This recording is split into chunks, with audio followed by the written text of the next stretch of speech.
hal lain Bung Tony ini. Ini kan dunia radio ini kan mengalami evolusi seiring dengan teknologi yang maju. Iya. Bagaimana mau melihat prospeknya? Sebenarnya kan kalau radio dulu dengan sekarang, kalau dari radio dulu semuanya itu lebih pada seninya. Maksudnya seninya adalah ketika orang mengirim lagu lewat radio, tulis orderan dengan bahasa-bahasa radio, istilah-istilah radio, orang merasa terhibur ketika dikirimi radio, Contoh. Ya, misalnya tadi dari Bung Adi Arwan di Cirebon kirim salam buat Bung Wahyudi di Depok. Depok, orang kan bayangkan itu Depok itu Jakarta, padahal Depok itu nanti kita sambung, oh Depok dekat pokok misalnya. Iya. Misalnya buat ini di Kanada, Kandusuangan Dau ya. Di Belanda belakang kantor daerah. Berarti Pekabata sini. Pekabata, Denpasar, depan pasar sentral misalnya. Bahkan biasa misalnya kirim lagu buat teman di Sumatera. Orang kan pikirnya Sumatera, masa Sawerikan sampai di sana. Padahal kan maksudnya itu Sumatera Sumur Madura Lantora ya. Jadi mereka itu mendengar itu kreatif untuk membuat singkatan, akronim dan sebagainya. Sama dengan di Mamuju, Bung Tony. Saya biasa dengar tinggal di mana? Di Jakarta. Iya, Jakarta. Ternyata jalur Karema Utara. Jalur Karema Utara. Jadi dibuat singkatan-singkatan yang menarik itu. Yang menarik. Begitu sebenarnya juga acara-acara dangdut misalnya yang dia oleh Dayang Cakdi itu grup-grupnya itu misalnya grup Samsam ya, jadi Samsam itu dia berikan singkatan samu calanya samu sengatnya atau dalam bahasa Mandar. Kemudian grup Pipos Pilis Poetanmu Sayang dan macam-macam. Jadi dulu pendengar itu lebih kreatif ya karena hubungan emosionalnya juga cukup tinggi. Padahal sebenarnya radio misalnya dengan program seperti itu kan itu monolog karena hanya dari penyiarnya saja kan. Iya. Tapi itu justru amat sifatnya komunal, itu menarik sekali orang. Iya, menarik karena ketika penyiarnya berbicara itu dia mewakili orang lain untuk menyampaikan ke seolah-olah gitu. Iya, seolah-olah mewakili. Bukan seolah-olah, memang mewakili. Iya, mewakili. Ini pesannya loh. Ini pesannya. Jadi dia merasa bahwa misalnya dia berada di daerah Campalagian, tiba-tiba dikirim lagu ke Tabone misalnya. Itu adalah hal yang luar biasa ya. Gitu. Kemudian bagaimana prospeknya nih, perkembangannya? Karena ini kan selalu ada perkembangan setiap saat teknologi dan radio tetap eksis hari ini. Kan? Bagaimana? Ya, kalau saya sih radio itu harus tetap eksis karena sebagai orang radio itu bagaimana radio tetap bisa hadir di ruang dengar masyarakat. Dia hadir ketika misalnya pagi on, kemudian tutup siaran pada pukul 22 ya. Jadi dia ketika pendengar mau mendengarkan itu, ketika pendengar memutar radio, dia selalu ada. Itu bagaimana dia semuanya itu radio itu harus konsisten, menyapa pendengarnya ya. Istilahnya ada orang tidak ada orang, pokoknya dia tetap siaran. Seperti itu. Ya itu. Nah jadi konsistensi itulah yang sampai sekarang ini saya bangun ya. Nah di era sekarang tantangannya adalah biaya operasional radio semuanya itu cukup lumayan, cuma bagaimana kita menyiasatinya itu dia tetap bisa bertahan. Ya. Kalau misalnya kita buat program yang agak program berita misalnya liputan langsung, kan itu membutuhkan biaya. Tapi kan dengan era sekarang ini internet, dengan mudah kita mengambil berita dan itu sah di radio. Yang penting kita sebutkan sumbernya. Sumbernya. Ya, misalnya dari itu mengurangi kos gitu. Iya, untuk mengurangi kos. Jadi kita sebutkan misalnya Radar Sumber memberitakan hari ini, ya, kita sebutkan sumbernya. Jadi sumber beritanya jelas, kemudian kita sampaikan ke pendengar gitu. Kecuali misalnya ada peristiwa-peristiwa tertentu yang kita bisa laporkan ke teman studio, kan cukup mudah, tinggal telepon saja. Apa yang ingin disampaikan Bung Tony kepada teman-teman muda yang mungkin ingin bergelut di dunia jurnalistik? Ya, untuk teman-teman khususnya anak muda ya, yang anak milenial ya sekarang istilahnya.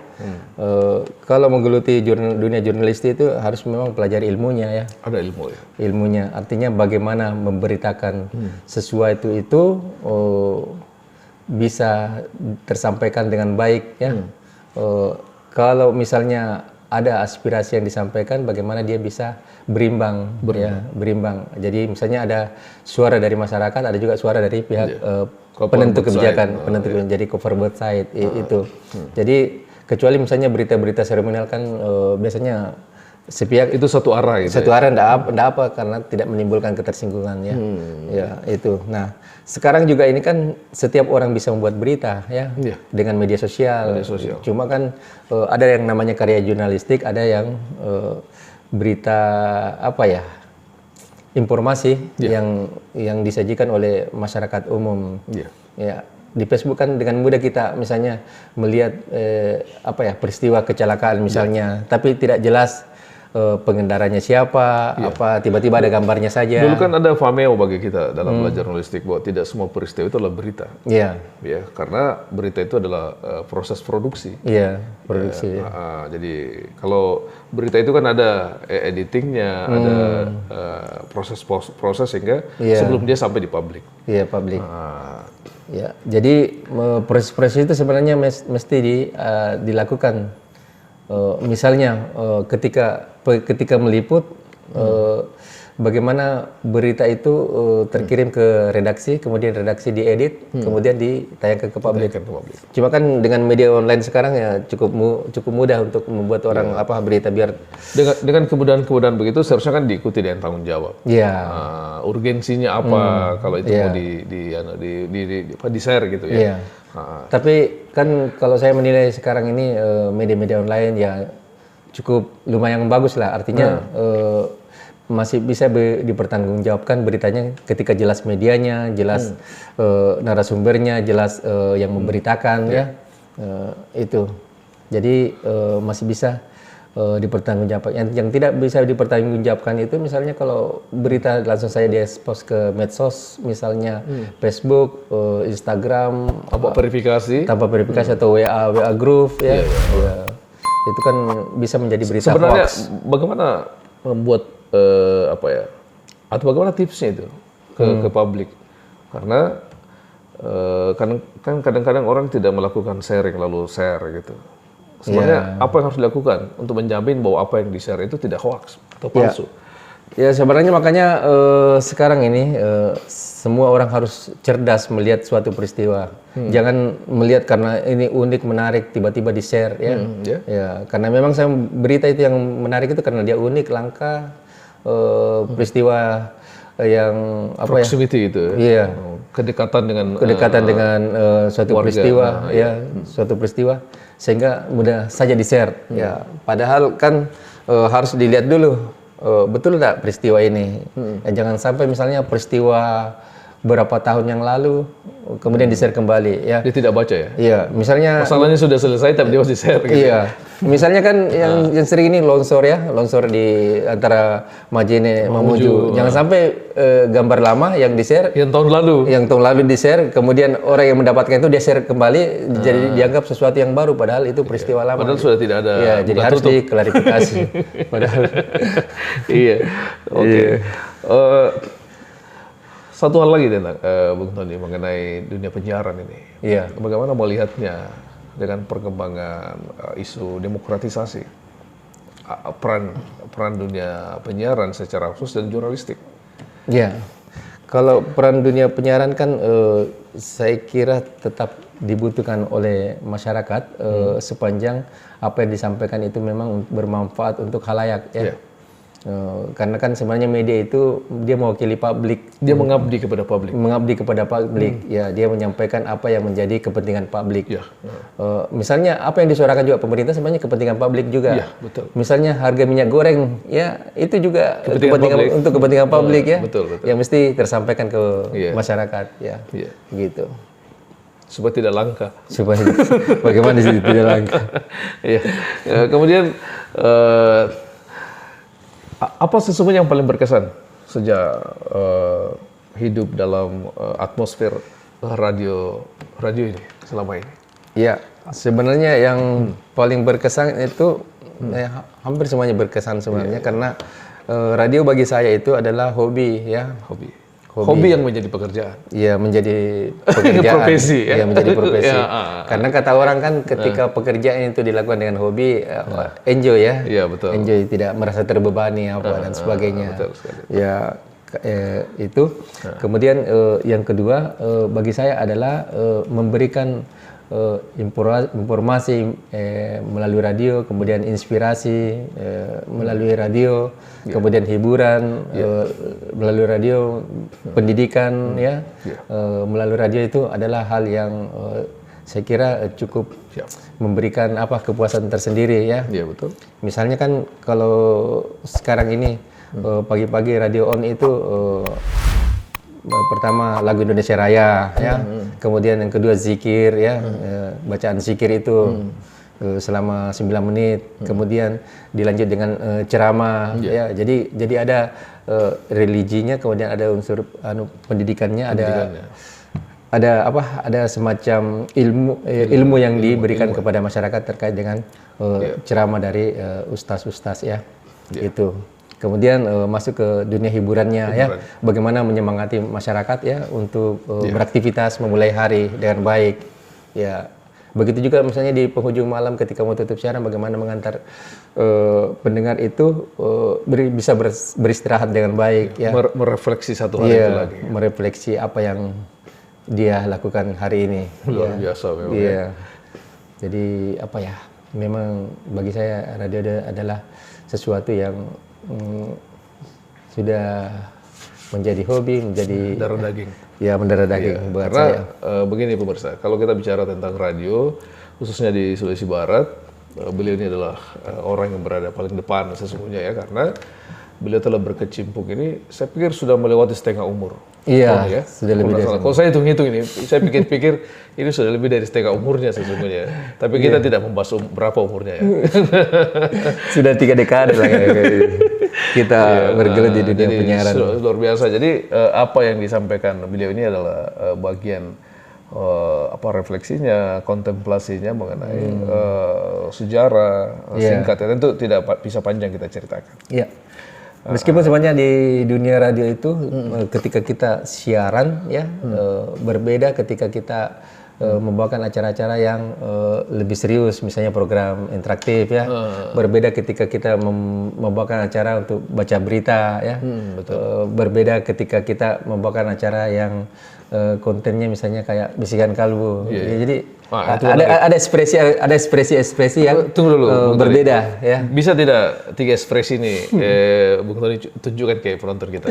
Bagaimana bisa membaca berita? Ya, sebenarnya saya lalu membaca kartu pendengar dan bisikan kalbu. Coba bisa enggak? Sebenarnya saya sudah lama tidak siaran ya.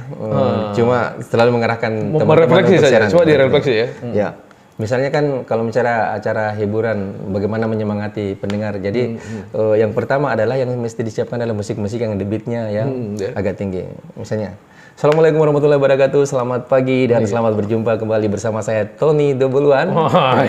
Gitu. Ya, saya berharap hari ini ada bahagia dan tetap dalam keadaan sehat walafiat untuk memulai pekerjaan. Debitnya itu lebih cepat. Lebih cepat. Ya. Jadi kalau misalnya program talk show ya seperti sekarang ini bincang-bincang itu ya. lebih santai. Ya, bincang-bincang bisa ada yang serius, ada yang santai.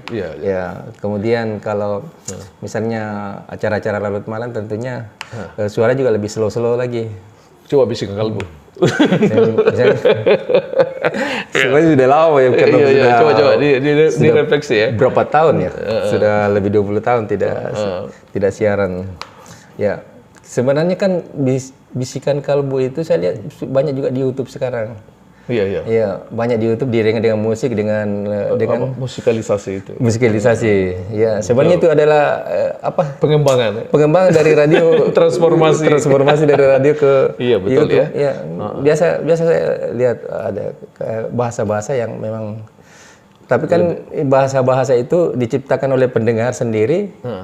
Dibacakan oleh penyiar, kemudian ditujukan kepada orang lain. Tertentu, gitu. Ya, jadi kita mewakili pendengar kita untuk menyampaikan ke fasilitator gitu. fasilitator. Misalnya apakah dia sementara jatuh cinta, ya bisa kontennya juga sementara patah hati, ya bisa kontennya juga lagi berbunga-bunga, ya lagi bersyukur, bersenang-senang. Tapi kan bisikan kalbu itu biasanya lebih banyak membisikkan kata-kata yang apa ya, yang menjadi kerisauan hatinya. Ya, misalnya kasih malam ini malam tak berbintang, bulan pun mulai redup. Iya. Aku memandang di jendela sana. Iya. Aku ingat bayangmu kasih. Sebenarnya untuk sekarang ini sudah tidak sesuai dengan umur kita. Umur kita itu ya memang waktu itu ya. Dan itu mungkin lebih rasanya beda ya kalau itu dibacakan 20 tahun lalu. Iya, itu kan masih sunyi kan. Iya, karena dulu kan orang ketika mendengarkan radio tidak terganggu dengan televisi. Iya, betul. Orang mendengarkan radio tidak terganggu dengan... Dulu ada pilihannya jelas gitu ya. Pilihannya jelas, mendengarkan radio ya radio saja sebagai pengantar tidur. Sekarang ini ada TV, ada media sosial dan sebagainya. Media sosial dan sebagainya. Gitu. Jadi biasanya orang cenderung mendengarkan radio itu nikmat itu ketika dia sendiri misalnya ya. Misalnya juga ketika kita berkendara di mobil, misalnya kita mendengarkan radio dengan lagu-lagu yang memang menyentuh ya, itu terasa lain. Atau laporan dari lapangan, itu membantu kita. Iya. Atau ketika kita berada misalnya di Makassar, kita mendengarkan berbagai acara-acara radio yang kita sukai, itu kan ada membuat emosi kita lain dari ketika mendengarkan. Saya juga kalau misalnya berkunjung ke beberapa kota besar dan sering meminta misalnya yang punya mobil itu untuk mutar radio, kanal berita misalnya, coba kanal beritanya El Sinta atau apa 68H atau apa. Itu memang beda sekali rasanya. Iya, beda. Karena selalu ada live report dari lapangan, atau kondisi terkini misalnya. Apalagi kalau di kota kan jalan macet bisa dilaporkan, ada penjambrekan, ada begal bisa dengan cepat disampaikan. Dan itu saya lihat polanya lebih interaktif sekali sekarang. Iya, lebih interaktif. Iya. Oke, saya kira cukup ya, Bung Tony ya. Oke. Perbincangan kita malam ini, dan kalau kita ingin mengulas mengenai bagaimana beliau berkecimpung di radio atau dunia penyiaran secara khusus ya, karena beliau juga ini aktif di media cetak sesungguhnya selama ini, dan tapi lebih banyak orang mengenal beliau sebagai praktisi radio, papan atas ya di sini ya, karena saya sudah bilang tadi bahwa beliau bergelut itu sudah melampaui setengah umurnya, dan itu sangat panjang, sangat panjang sekali, dan tentu asam garamnya itu atau gulanya sudah dirasakan campur-campur ya. Iya, karena saya juga bisa menulis berita di media seperti koran itu, online itu. Belajar dari bagaimana membuat berita radio. Iya. Karena kan kalau misalnya berita radio itu ada namanya insert. Ya, insertnya itu adalah suara narasumber. Kutipan langsung. Ya, kalau ditulis di koran atau di media online itu dia menjadi tanda kutipan langsung itu. Itu saja biasa membedakan. Jadi bagaimana kita kalau di radio itu menulis untuk telinga, kemudian di koran itu ya menulis untuk mata. Gitu. Jadi berbeda indera. Iya. Ya, saya kira cukup ya untuk malam ini. Mungkin ada closing 1 menit. Oke, saya kira terima kasih ini sudah diundang di podcastnya Beng Adi ya. Semoga saja perbincangan kita malam ini yang memberikan manfaat. Oke. Ada iklan. Iya. Oke, terima kasih ya. Atas Anda telah menyimak apa yang kami bincangkan malam ini, dan tentu saja kita berharap kita bisa ketemu lagi dengan beliau di kesempatan lain. Terima kasih. Assalamualaikum warahmatullahi wabarakatuh. Sampai jumpa. Sehat selalu.